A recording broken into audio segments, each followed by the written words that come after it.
Assalamualaikum warahmatullahi wabarakatuh. Nama saya Muhammad Rizky Ardavan akan menemani Anda dengan berbagai macam berita tajam, terpercaya, dan juga teraktual. Tak terasa sudah 1 tahun kita ditinggal oleh sang maestro pendidikan Indonesia yang begitu berpengaruh terhadap pendidikan anak-anak bangsa. Marilah kita melihat kilas balik dari perjalanan sosok maestro pendidikan Indonesia, almarhum Bapak Munif Hatib.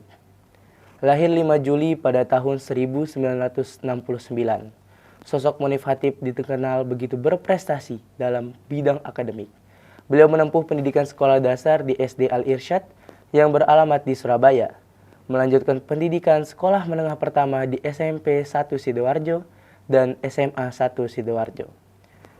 Beliau memiliki ketertarikan dalam dunia pendidikan sejak beliau berada di bangku kelas 3 SMA.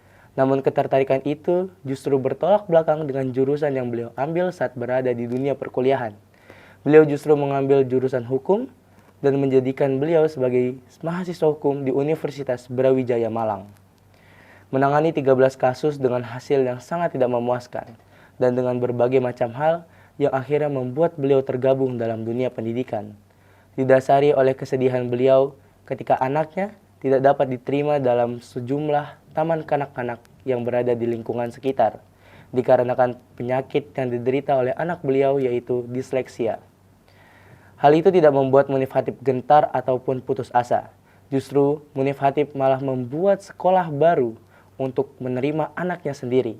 Sekolah yang menerima berbagai macam anak dengan berbagai macam keterbatasan. Karena beliau meyakini setiap anak lahir dengan kecerdasannya masing-masing. Setiap anak adalah bintang.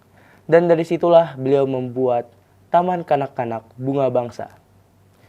Dari sinilah dedikasi beliau terhadap dunia pendidikan dimulai. Beliau pun salah seorang penulis dengan berbagai macam karya tulis yang telah dibuat. Salah satunya yang paling terkenal yaitu buku Sekolahnya Manusia, yang nantinya menjadi rujukan bagi banyak sekali guru di Indonesia terhadap penanganan anak-anak dalam belajar dan kegiatan mengajar. Tidak hanya dalam membuat buku, beliau pun turut andil mengembangkan sebuah teori yang bernama teori multiple intelligence karya Gardner. Beliau berhasil mengembangkan teori tersebut dengan tim dan juga menciptakan teori baru yang dinamakan oleh multiple intelligence research, di mana teori tersebut membahas tentang kecerdasan anak tidak hanya diukur oleh akademik, melainkan anak-anak memiliki berbagai macam kecerdasan yang dapat membantu untuk menjadi lebih baik ke depannya. Dari sinilah sosok Munif Hatib mulai dikenal sebagai sosok praktisi pendidikan Indonesia.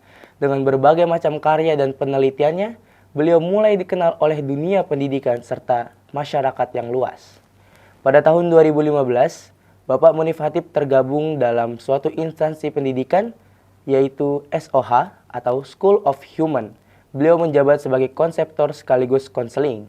Dan di tahun 2016, beliau bergabung dengan sekolah yang beralamat di Cibubur, yaitu Insan Mandiri Cibubur, dan menjabat sebagai seorang direktur.